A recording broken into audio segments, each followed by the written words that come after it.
El Señor esté con ustedes. Y con tu espíritu. Del Santo Evangelio según San Mateo. Gloria a ti, Señor. En aquel tiempo, al enterarse Jesús de la muerte de Juan el Bautista, subió a una barca y se dirigió a un lugar apartado y solitario. Al saberlo la gente lo siguió por tierra desde los pueblos. Cuando Jesús desembarcó, vio a aquella muchedumbre, se compadeció de ella y curó a los enfermos. Como ya se hacía tarde, se acercaron sus discípulos a decirle: «Estamos en despoblado y empieza a oscurecer. Despide a la gente para que vayan a los caseríos y compren algo de comer». Pero Jesús les replicó: «No hace falta que vayan, denles ustedes de comer». Ellos le contestaron: «No tenemos aquí más que 5 panes y 2 pescados». Él les dijo: «Tráiganmelos». Luego mandó que la gente se sentara sobre el pasto, tomó los 5 panes y los 2 pescados, y mirando al cielo pronunció una bendición. Partió los panes y se los dio a los discípulos para que los distribuyeran a la gente. Todos comieron hasta saciarse, y con los pedazos que había sobrado se llenaron 12 canastos. Los que comieron eran unos 5,000 hombres, sin contar a las mujeres y a los niños. Palabra del Señor. Gloria a ti, Señor Jesús.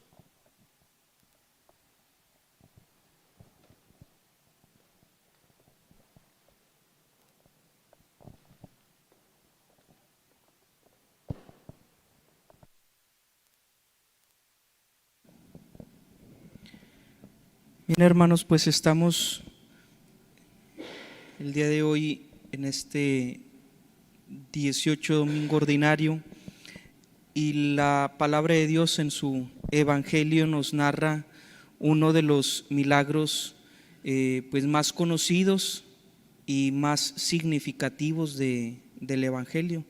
Tan es así que los 4 evangelistas narran este hecho, la llamada multiplicación de los panes. Bueno, pues este hecho de Jesús está lleno de un simbolismo muy grande, que pudiéramos correr el riesgo de reducirlo solamente al aspecto físico, y no. De hecho, todos los milagros que Jesús hace no se quedan en el aspecto físico. Cuando Jesús hace un milagro en los evangelios, no es simplemente para el beneficio de la persona que lo está recibiendo, sino que Jesús nos da un mensaje profundo con ese milagro. Escuchamos cómo Jesús motiva a los apóstoles a que sean ellos los que den de comer, viendo la necesidad de la falta de alimento. Jesús les dice: denles ustedes de comer. Y viene una reacción de parte de los apóstoles natural, en decir: nosotros no vamos a poder, solamente contamos con estos panes, con estos peces. ¿Y qué es esto para 5,000 hombres, sin contar mujeres, sin contar niños? Bueno, era muy poca la comida que se tenía, y era muchísima la gente que seguía a Jesús. Jesús dice: tráiganme lo que tienen. Y traen estos alimentos los apóstoles. Alguno de los evangelios narra que esto es proporcionado por un joven, por un muchacho.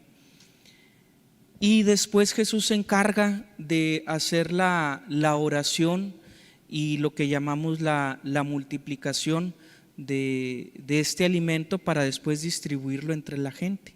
Bueno, un gran hecho, un gran milagro, que pudiéramos decir, el gran milagro no es solamente que Jesús haya hecho que este alimento saciara a toda la gente que lo seguía. Otro gran milagro es que el ser humano colaboró, el gran milagro del compartir, porque los apóstoles entregaron estos panes, estos peces, y no se guardaron nada para sí, compartieron todo lo que tenía. Ese es un milagro que sucede gracias al ser humano, el compartir.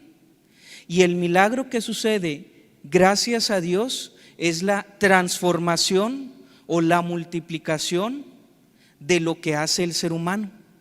Y es que, hermanos, Dios, siendo todopoderoso, el que de la nada crea todo, pues Jesús con su poder divino pudo haber dado de comer a toda la gente sin necesidad de los 5 panes y los 2 peces. Pero ¿por qué le pide esto al ser humano? Porque Dios hace partícipe al ser humano en sus milagros. Y pensémoslo, así lo hace Dios en toda la historia de la salvación. Cuando Dios quiere salvar a la humanidad por medio de Noé, le dice: construye tú el arca y yo me encargo de todo lo demás. Cuando Dios quiere ayudar a una mujer viuda a través del profeta Eliseo, Eliseo le dice: tráeme la masa que te queda, tráeme el aceite que te queda y yo haré lo demás. Y así Dios constantemente, cuando hace los milagros, pide contribución de parte del ser humano. Dame tú lo que puedas y yo contemplaré todo lo demás. Pero es necesario, yo quiero que tú des de tu parte. Que el bien lo puedo hacer yo solo, sí, pero es más bello cuando trabajamos juntos, cuando trabaja la humanidad y la divinidad en provecho de toda la humanidad. Ahora, hermanos, les digo que podemos correr el riesgo de quedarnos solamente en el milagro físico, cuando hay una enseñanza todavía más profunda. Es que Jesús no vino a la tierra a multiplicar el pan. El objetivo de Jesús no era que todo mundo comiera, porque Jesús mismo lo dice en el Evangelio de San Juan, cuando tiempo después, al día siguiente, Jesús se mueve al otro lado del lago. Se le acerca otra vez la gente y Jesús les hace la advertencia: ustedes me están siguiendo no por las enseñanzas que les estoy dando, ustedes me siguieron hasta aquí por el alimento que les di ayer. No busquen el alimento que caduca, busquen más bien el alimento de la vida eterna.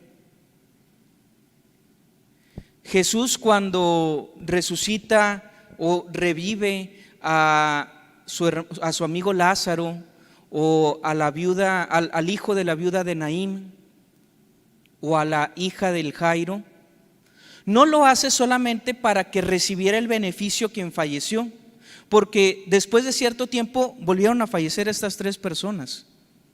El objetivo de Jesús cuando vino aquí a la tierra no era resucitar muertos, ni su objetivo era evitar que las personas fallecieran, porque si no, entonces desde la venida de Jesús nadie hubiera muerto. El objetivo de Jesús cuando sana a un ciego no es hacer que todos los ciegos vieran. El objetivo era otro más profundo. Y así nos vamos con todos los milagros. El objetivo de Jesús no era que se viera beneficiado sobre quien se estaba realizando el milagro. El objetivo es que todos los demás viéramos que Jesús tiene el poder sobre todo lo creado. Jesús es el Señor de la luz que ilumina nuestros senderos de oscuridad, y signo de ello le da la vista al ciego. Jesús es el Señor que nos salva de la muerte segunda, del pecado, y signo de ello la resurrección. Jesús es aquel que nos da el alimento de vida eterna, y signo de ello es la multiplicación de los panes. Entonces fíjense cómo nos estamos yendo cada vez más profundo. Un primer significado: tiene el poder de alimentar a la gente, pero con tu compartir. Segundo significado y más profundo, yo soy el Señor que te alimenta constantemente, no solo en lo físico, sino sobre todo en lo espiritual. Por eso nosotros en el Padre Nuestro decimos, danos hoy el pan de cada día, y no se reduce al alimento físico, sino el pan de cada día es su palabra. ¿Recuerdan ustedes en esa primer tentación? No solo de pan vive el hombre, sino de la palabra que sale de la boca de Dios. De tal manera que la palabra de Dios es el alimento que nos sostiene espiritualmente. Y un significado todavía más profundo de este pasaje evangélico, de esta multiplicación de los panes, es el significado de la alianza. Hermanos, esta multiplicación de los panes es una prefiguración de la Eucaristía. Es curioso cómo los evangelistas utilizan los mismos verbos de la multiplicación de los panes en la institución de la Eucaristía. Escuchamos que Jesús tomó los panes, miró al cielo, pronunció la bendición, partió los panes y los dio a los discípulos. Y son los mismos verbos que se utilizan en la institución de la Eucaristía. Jesús tomó el pan, miró al cielo, bendijo a Dios, partió el pan y dijo: tomen y coman, esto es mi cuerpo, esta es mi sangre. Es decir, la multiplicación de los panes es la anticipación, la preparación espiritual para la institución de la Eucaristía. Por eso en la primera lectura escuchamos que Dios a través del profeta Isaías dice: vengan todos los que están hambrientos, que les voy a dar un platillo suculento, manjares exquisitos, vinos deliciosos, y sellaré con ustedes una alianza perpetua. El fin último de este banquete es sellar la alianza perpetua. El fin último de esta multiplicación de los panes es prepararnos a la alianza eterna, prepararnos a la Eucaristía. Bueno, hermanos, pues con estas enseñanzas de lo que significa esta multiplicación de los panes, que nos sirva a nosotros como cristianos. En un primer nivel, aprender a compartir para que el Señor haga la multiplicación. El Señor no hará una multiplicación si primero no comparto lo que yo tengo. Segundo nivel, el alimento espiritual que el Señor nos ofrece en su palabra. Tercer signo de la multiplicación de los panes, la participación de la Eucaristía, banquete en el cual el Señor sella la alianza nueva y eterna. Bueno, pues ahora que nos destinamos a participar en esta Eucaristía, en el ofertorio, en la consagración, en la comunión, que el Señor renueve esta alianza y nos siga alimentando con su palabra, con su cuerpo, con su sangre. Bendito sea Jesucristo, nuestro gran mediador. Creo en un solo Dios,